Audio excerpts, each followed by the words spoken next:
27 अक्टूबर को हुई पटना के गांधी मैदान में रैली में धमाकों में मारे गए लोगों के परिजनों से मिलने नरेंद्र मोदी पहुंचे हैं। सुबह 10 बजे नरेंद्र मोदी पहुंचे गौरीचक में राजनारायण सिंह के परिवार वालों से मिले। राजनारायण सिंह की मौत हो गई थी पटना में गांधी मैदान पर हुए धमाके में। इसके अलावा अब यहां से नरेंद्र मोदी कैमूर के लिए निकले हैं। कैमूर में विकास कुमार के घर जाएंगे, उनके परिवार वालों से मिलेंगे। नरेंद्र मोदी महज 5 मिनट के लिए मुलाकात करने पहुंचे गौरीचक। हमारे साथ जेडीयू नेता साबिर अली जी हैं।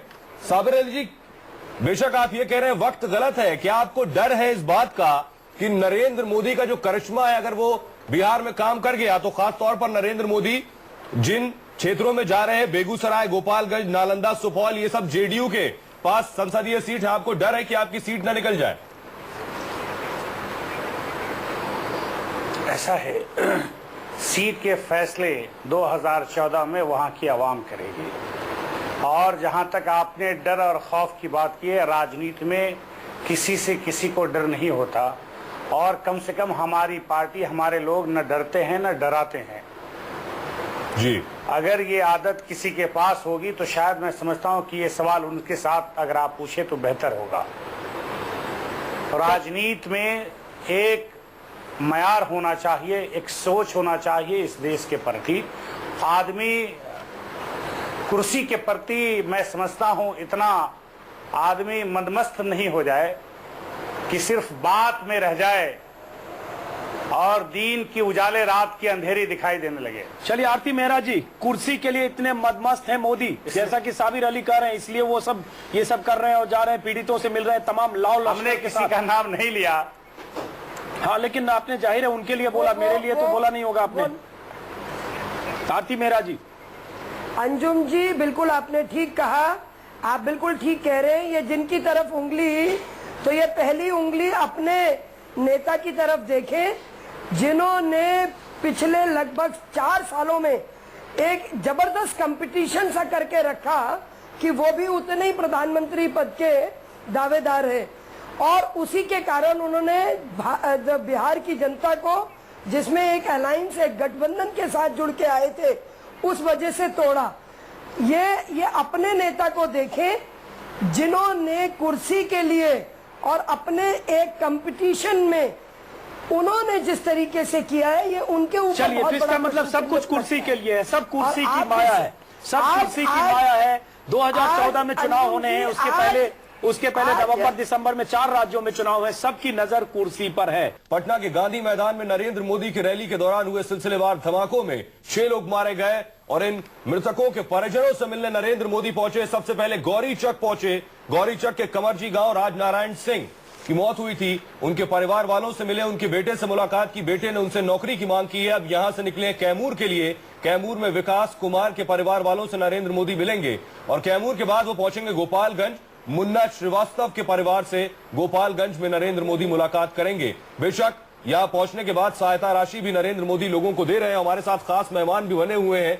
आरती मेहरा जी, मेरा सवाल आपसे, अजीत जी ने सवाल पूछा था कि नरेंद्र मोदी इस सांत्वना मिशन पर है या फिर सियासत, क्योंकि 2008 में गुजरात धमाकों के बाद पीड़ितों से मिलने नरेंद्र मोदी नहीं पहुंचे थे। तो सवाल ये, आपने कहा कि 2008 से 2013 तक उनकी शैली में विस्तार हुआ है, तो जरा हमारे दर्शकों को समझाएं कि 2008 में किस तरह की शैली थी नरेंद्र मोदी की, जो गुजरात अपने राज्य के पीड़ितों से मिलने नहीं पहुंचे थे। देखिए, सबसे पहले मैं ये बताना चाहती हूँ कि अभी जो हुआ है वो उनकी सभा के दौरान हुआ है। जब वो पटना पहुंचे थे तो नरेंद्र मोदी जी की एक बड़ी सभा थी जिसमें लाखों लोग वहां पे उनका इंतजार कर रहे थे और सभा के दौरान हुआ है। तो चूंकि उनकी सभा के दौरान पटना में हुआ था तो उसमें नरेंद्र भाई मोदी अपनी पूरी संवेदनशीलता से उनके बीच में वापस गए, एक एक परिवार को सांत्वना देने और उनके जख्मों पे मरहम लगाने। चलिए एक बार रोक रहा हूँ आरती मेहरा जी, 1 मिनट के लिए रोक रहा हूँ। हमारे साथ हैं राजनारायण सिंह, वो जो 1 मिनट रोक रहा हूँ। राजनारायण सिंह जिनका निधन हुआ, उनके बेटे हैं गौरीचक से, जिस परिवार से मिलकर मोदी लौटे हैं, क्या कहना है उनके बेटे का? क्या बात हुई नरेंद्र मोदी से? एक बार हम फोन पर पूछते हैं सीधा। क्या बात हुई आपकी नरेंद्र मोदी से? क्या कहा आपने नरेंद्र मोदी को? 5 मिनट की आपकी मुलाकात में क्या बात हुई आपसे? मोदी जी से मेरी मुलाकात हुई है सर, आश्वासन दिए हैं सर। क्या आश्वासन दिया आपको? सरकारी नौकरी मांगा था सर, और आर्थिक स्थिति अधिक से अधिक मजबूत करने, सहायता करने की मांग थी सर। नहीं तो आपने नरेंद्र मोदी से, मनोज नाम है ना आपका? जी जी। मनोज जी, आप राजनारायण जी के बेटे हैं, आपके घर में मोदी आए, हमने तस्वीर देखी, आप मोदी आपके सामने बैठे हुए थे, आपने क्या कहा? आपने सरकारी नौकरी की मांग की नरेंद्र मोदी से? हाँ, मेरी माँ ने मांगी सर, मेरी माँ और जो बड़े भाई मेरे बेरोजगार है वो मांगे सर। सरकारी नौकरी? जी सर, सरकारी नौकरी और अधिक से अधिक आर्थिक स्थिति सहायता करने के लिए। तो कहाँ सरकारी नौकरी मांगे? आपने कहा गुजरात में सरकारी नौकरी चाहिए आपको, और अगर आपने ये कहा तो नरेंद्र मोदी ने क्या आश्वासन दिया आपको मनोज जी? नहीं, गुजरात की और न कहीं मांगा सर, सिर्फ नौकरी, सरकारी नौकरी का डिमांड दिया सर, मांगे हैं सर। तो मोदी जी ने आपको आश्वासन दिया? आश्वासन दिए हैं सर। और आपको चेक दिया 5 लाख का? हाँ, 5 लाख की चेक मेरे माँ के नाम पर दिया गया है सर। तो अगर मोदी जी, कितने दिन में आपको उम्मीद है कि आपको मोदी जी ने जो आश्वासन दिया वो पूरा होगा? मेरे से मोदी जी पूछे कि आपकी छुट्टी कब तक है, तो मैं बोला कि लास्ट नवंबर तक है सर। क्या करते हैं मनोज जी आप? मैं आर्मी में हूँ सर। चलिए मनोज जी, शुक्रिया आपका। आरती मेहरा जी, सुना आपने, मनोज थे हमारे साथ, राजनारायण सिंह जिनका निधन हुआ धमाकों में, ब्लास्ट के दौरान, उनके बेटे थे, उन्होंने नौकरी की मांग की अपनी मां के लिए, और मोदी जी ने आश्वासन भी दिया है। ऐसी ही मांग हो सकता है आगे 6 परिवारों से आए, और अगर अगले 6-8 महीने में या 4 महीने में मोदी उन मांगों को पूरा ना करें तो वायदा खिलाफी होगा या नहीं होगा? आरती मेहरा जी।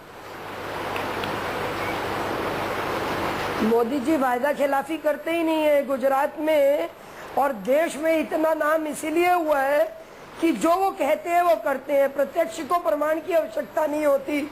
विकास का मॉडल खड़ा किया है। वो हर एक बड़े इंडस्ट्रियलिस्ट को, वो हर उनको अपने स्टेट में लाते हैं, तो वो ये देखते हैं कि राज्य का कितना फायदा होगा, कितनी नौकरियां जनरेट होंगी, कितना रेवेन्यू ज्यादा बढ़ेगा। मुझे लगता है उस विषय पर जाएंगे तो पूरा बीजेपी का मैनिफेस्टो आ जाएगा। आरती मेहरा जी, आम भारतीयों को हो रहा है। जी जी जी, एक बार हमको हो रहा है। अंजुम जी, आप इसमें इसीलिए इतना विश्वास और आशा नरेंद्र भाई मोदी पे बढ़ रही है। आपके पास आएंगे, लेकिन आपके पास दोबारा आएंगे हम। एक गोपालगंज से कुछ तस्वीरें आ रही, क्योंकि मोदी कैमूर के बाद गोपालगंज जा रहे हैं। हर जगह सुरक्षा के कड़े इंतजाम है, वहां की तस्वीरें भी दिखा रहे हैं दर्शकों को। ये गोपालगंज की तस्वीर है जहां मोदी पहुंचने वाले हैं कैमूर के बाद। लेकिन एक बार फिर चलते हैं साबिर अली के पास। साबिर अली साहब, यहां तो मानना पड़ेगा कि मोदी गुजरात से आए, 5 लाख का चेक दे गए। हालांकि चेक 5 लाख की राशि, राहत राशि मोदी से पहले नीतीश सरकार ने भी दी, लेकिन नौकरी का आश्वासन दिया। इसका मतलब आपके राज्य में जो 6 लोगों की मौत हुई, उस परिवार में अगर मोदी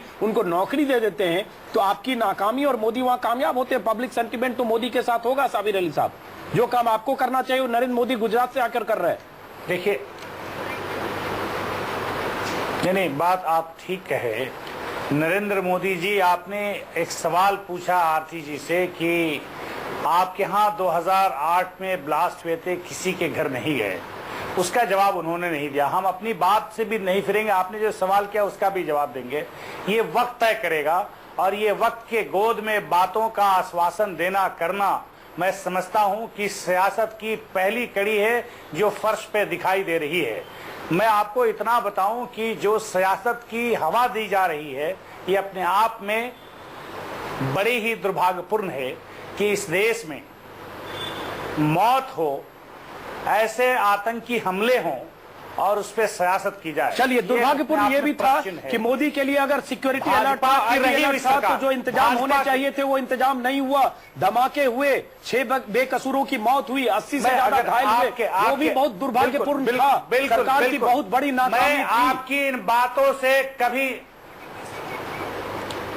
मैं नाकारता नहीं हूं, और सच को स्वीकार करना चाहिए। अगर किसी तरह की कोई भी दुर्घटना होती है या आतंकी हमले होते हैं तो सरकार की नाकामी गिनाई जाती है।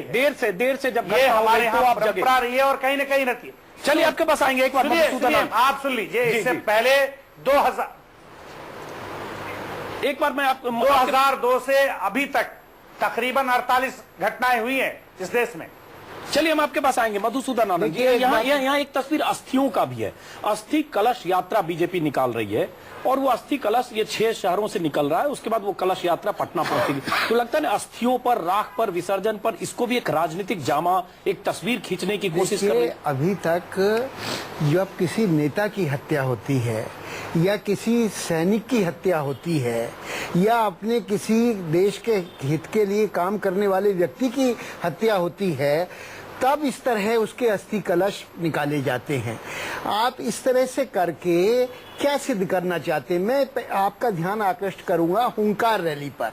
हुंकार रैली जब आयोजित की गई, कोई बिहार में विधानसभा के चुनाव तो होने नहीं, लोकसभा के नीतीश कुमार को ललकारने, लोकसभा के चुनाव होने में अभी 7 महीने हैं। तो आपने जब वहां रैली की थी तो ये बताया था कि नीतीश कुमार ने हमारे साथ विश्वासघात किया। वहां कुल मिलाकर अपनी जमीन को पुख्ता करने के लिए, राजनीतिक जमीन को मजबूत करने के लिए ये रैली हुई थी। और उस रैली में दुर्भाग्य से ये सब कुछ हुआ, जिसके लिए पूरी तरह से नीतीश कुमार सरकार जिम्मेदार है, इसमें कोई शक नहीं है। लेकिन ये तो सारी राजनीति हो रही है। और नीतीश कुमार ने जब अपना जवाब दिया तो उन्होंने क्या कहा कि मुझसे नितिन गडकरी ने कहा नरेंद्र मोदी के बारे में जो मैं अभी कहना नहीं चाहता कि इनको नहीं बनाया जाएगा।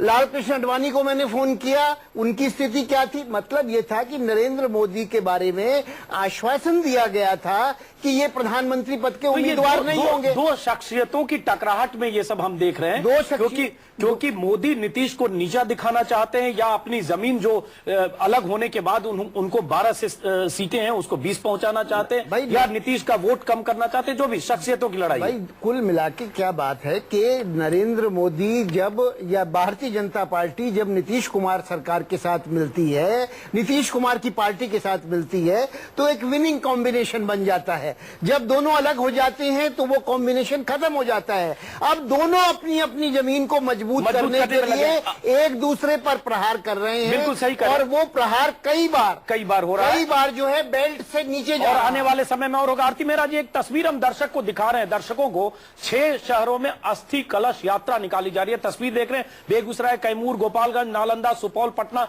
सब जगह एक सी तस्वीर है। और आपको बता दें, यह अस्थि कलश यात्रा बीजेपी प्रायोजित है, बीजेपी की तरफ से, उस परिवार की तरफ से नहीं है। और यह यात्रा पटना पहुंचेगी और तब तक तमाम तरह का माहौल बनाया जाएगा। लगता नहीं कि अस्थि कलश यात्रा निकालकर राखों पर भी राजनीति हो रही है। अंतिम दम तक आप इसको पूरी तरह से, एक तरह से चुनावी फायदे के लिए आप अंतिम तक इसकी कोशिश करेंगे कि इशू जिंदा रहे और इसका फायदा हो कि हम कितने संवेदनशील हैं, हमारी रैली में कोई मरा और मोदी घर भी गए और हम यात्रा निकाल रहे हैं। तो एक तरह से चुनावी वोट के लिए किस हद तक बीजेपी कर रही है? आप असली बात पे तो आते नहीं है। जो सबसे महत्वपूर्ण बात है कि जिन्हें सिक्योरिटी देनी चाहिए थी, जिन्हें पहले से जो सरकार पूरी तरह से फेल हो गई सुरक्षा मुहैया कराने में, उनको पहले से आईबी के इनपुट्स भी थे। उस इनपुट्स के बावजूद वो सिक्योरिटी दे नहीं पाई। एक के बाद एक बम ब्लास्ट होते हैं और उसके बाद में जिम्मेदारी भी नहीं लेते। और आप कहते हैं कि उसके बाद का रिएक्शन क्यों हो? अरे रिएक्शन तो जरूर होगा।